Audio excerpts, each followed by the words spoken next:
Di balik terik matahari dan kerasnya kehidupan padang pasir, Allah menumbuhkan pribadi yang agung. Bukan di istana, bukan pula di rumah orang kaya, tapi di tengah debu-debu kejujuran, kesederhanaan, dan pengembalaan kambing. Disitulah masa kecil Rasulullah Sallallahu Alaihi Wasallam terbentuk. Kota Mekah, awal abad ke-6 Masehi, seorang anak yatim yang tumbuh dalam pelukan kasih sang ibu, Aminah, dan kemudian dalam asuhan kakeknya Abdul Muttalib. Tapi pada usia 8 tahun sang kakek pun wafat, meninggalkannya dalam perawatan sang paman, Abu Talib. Muhammad kecil bukan anak biasa. Ia tidak bermain seperti anak-anak lainnya. Ia lebih suka merenung, membantu, dan bekerja. Dalam sebuah hadis sahih yang diriwayatkan oleh Bukhari, Rasulullah Sallallahu Alaihi Wasallam bersabda, "Tidaklah Allah mengutus seorang nabi kecuali ia pernah mengembala kambing." Para sahabatnya kemudian bertanya, "Apakah engkau juga ya Rasulullah?" Beliau menjawab, "Ya, aku pun pernah menggembala kambing milik penduduk Mekah dengan imbalan beberapa qirat." Di sanalah, di lereng-lereng perbukitan Mekah, Muhammad kecil belajar kesabaran dari kambing, belajar tanggung jawab dari medan yang berat, dan belajar melihat tanda-tanda kekuasaan Allah dari alam terbuka. Dalam keheningan itulah Allah menyiapkan hatinya jauh dari kebisingan pasar dan hiruk pikuk Quraisy yang sibuk dengan berhala. Muhammad kecil tumbuh dalam kejujuran, amanah, dan pengamatan mendalam. Suatu ketika, para remaja Mekah ingin mengajak Muhammad muda ikut menyaksikan hiburan malam, sebuah pesta. Tapi baru saja mendekat ke tempat itu, baru saja sampai di tempat itu, Allah kemudian menindurkannya. Ia terbangun setelah acara selesai.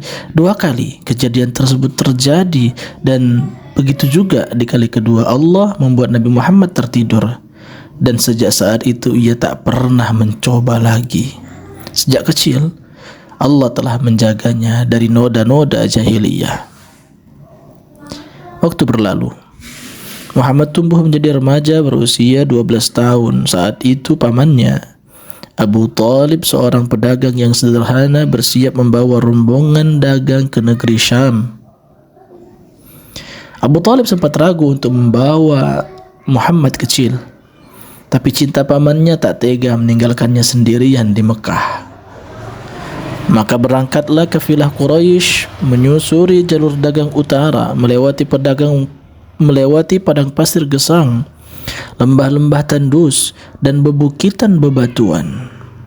Perjalanan ini akan mengubah sejarah, sebab di sanalah tanda-tanda kenabian Muhammad mulai dikenal orang luar Mekah. Kafilah Quraisy akhirnya sampai di sebuah kota kecil bernama Busra yang terletak di perbatasan Syam, sekarang wilayah kurang lebih selatan Suriah.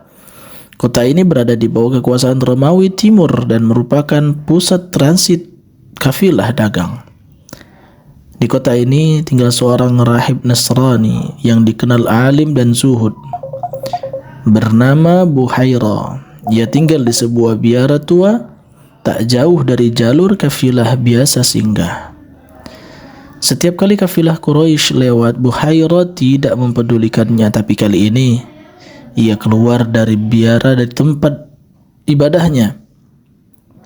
Wajahnya menegang. Ia menetap ke arah rombongan yang baru datang, lalu pandangannya terfokus pada seorang anak laki-laki. Ya, dia adalah Muhammad. Buhaira mengundang seluruh rombongan ke jamuan makan. Ini hal yang tidak biasa, karena biasanya para rahib menjauhi urusan duniawi, tapi kali ini ia tak ingin kehilangan kesempatan itu. Saat mereka berkumpul, Buhaira terus memperhatikan Muhammad. Ia mengamati setiap gerak-geriknya dan memperhatikan tanda di punggungnya, tanda kenabian. Dalam beberapa riwayat disebutkan Buhaira bahkan berkata, anak ini kelak akan menjadi nabi terakhir.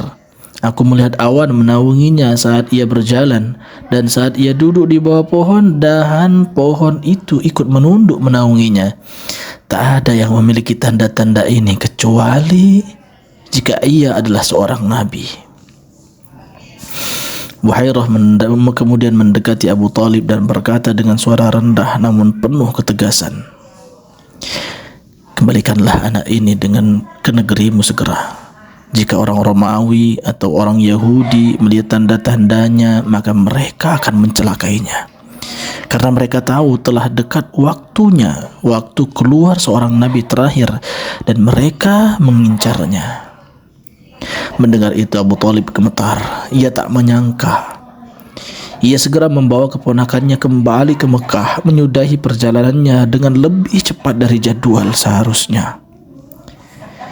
Dari tempat kecil itu di Busra, seorang rahib Nasrani telah mengenali cahaya kenabian pada pemuda Quraisy yang belum banyak dikenal dunia ketika itu.